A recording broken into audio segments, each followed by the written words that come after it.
Hey, all my worthy viewers. It's JD or Viewmaster, and this is Worth a View Movies. And today we have a special guest for a great movie that came out the prom. And here is Rob from Robbies Reviews. Hello.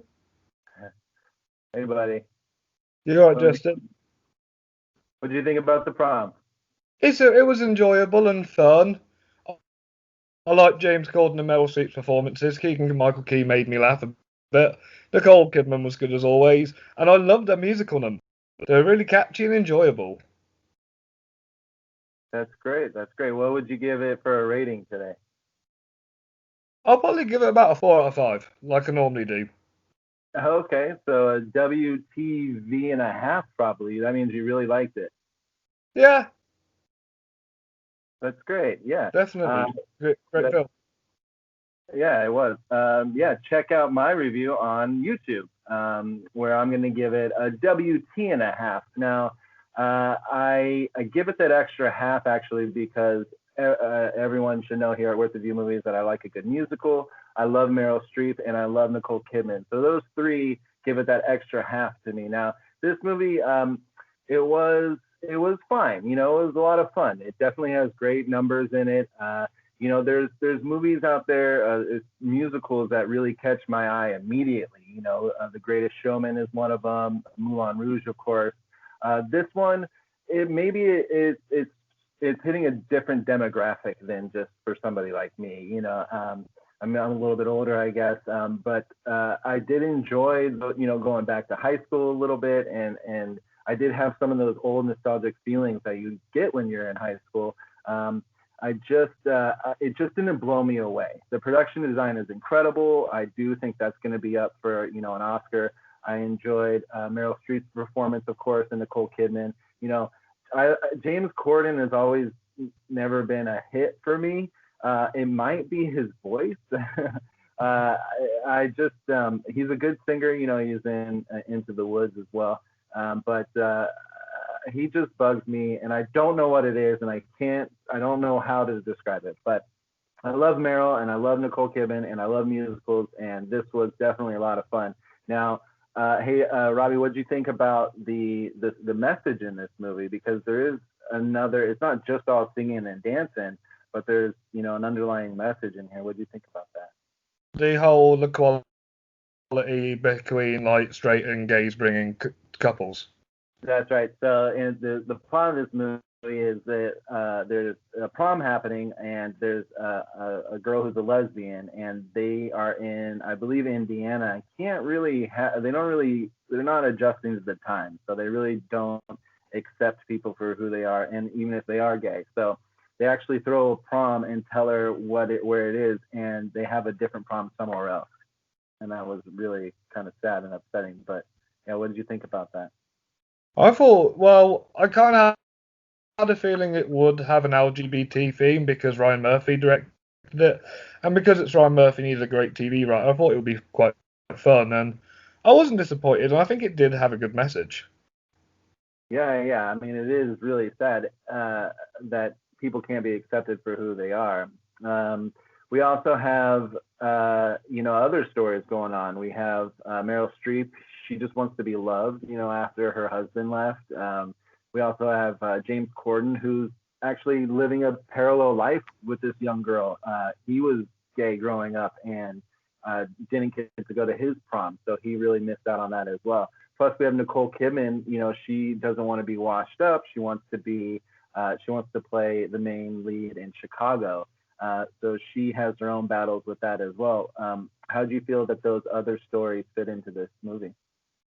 Well, Justin, I did enjoy James Gordon's story, and I like how Nicole was actually supportive of her rather than like be like stuck up like Meryl Streep was. And with Meryl Streep, she has a really good mix between fun and serious, and she really pulled that to this film. Yeah, absolutely. And how about Keegan Michael Key in this? Actually playing a straight man. He's normally wacky and all over the place. I mean, even this year, another musical holiday movie, Jingle Jangle, Christmas Journey. He, you know, sang and danced in that one, but he was a character. He's the principal the prom or of the entire school, and actually is on the side of the gay person and wanting equality for all of them. How'd you like his performance? Yeah. Keegan Michael Key is is an actor I've really started to like, and I was really impressed with his performance. Yeah, I totally agree. Yeah, and he's a total straight man, which we normally don't get.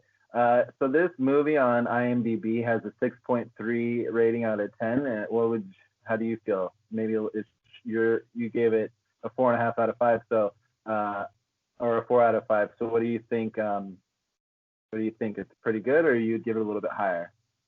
I would say roughly about in the sevens. Yeah. Like it's still not like any of my favorites of this year, but it would be in the top 20. Yeah. I would struggle to put it in my top 10 for sure. Again, being a musical and having Nicole and Marilyn, and I would love to. Also in this movie we have Kerry Washington. She shines. I didn't know she can sing. She was the mother of Kerry Washington. Yeah, I remember her from the Fantastic Four films. Right. Yeah. And she's in Scandal and lots of popular shows. Great. So yeah, overall, I think we enjoyed the movie. Yeah, we did. WTV and a half for you. So that's pretty good. This was great. I'm a huge musical fan, and I'm also a fan of Robbies Reviews. You just posted one about your top 5 performances from Jennifer Lawrence, right? Yes. Yeah, that's cool. correct. Thank you. Yeah, it's really cool. Also, Rob and I recently did for his podcast on the Fleming's Film Podcast. We did the countdown of the DCEU from worst to first. We did the 8 films, and that's out there that you can find on Spotify and other platforms. Anything else you want to promote? Everybody, your website and all the stuff that you do, because you're a big movie fan as well. Yeah, well, I've been a big movie fan, and if you don't know, I have my Robbies Reviews website, www.robbiesreviews.co.uk, which Justin has wrote some reviews for me, haven't you, Just? Yeah, we have a couple of in there, Mary Shelley's Frankenstein and The King of Staten Island, my only 2 ever written reviews about any movie. And Close Encounters. Oh, yes, and Close Encounters. Can't forget that, of course. And what else you got? The Fleming Film Podcast. What's your next episode going to be about? I'm not sure yet, but it's in the works. Okay, and then what's your next top 5 coming out? I think it's Sam Mendes films. Oh, very good. I auditioned to be in Jarhead and didn't get in. But anyway, great. So thank you so much for coming. You guys know where you can find me here on all the platforms, Worth of You Movies. Check us out on the Fleming Film Podcast. We had such a great time. Yes. I'm on there. And definitely. Thank you for joining me on Worth of You Movies and for being the first ever co-host on it. And because you've done it twice and it didn't go through the first time. So we'll make sure it happens this time. And thanks so much. And I cannot wait. It's been an absolute pleasure. Yeah, it totally has. You've been a great friend and a great co-worker as well. And I love all the stuff that we get to do together. Awesome. All right, buddy. We'll talk soon. Everyone out there, have a great day, and we'll see you next time here at What the View Movies. Bye-bye.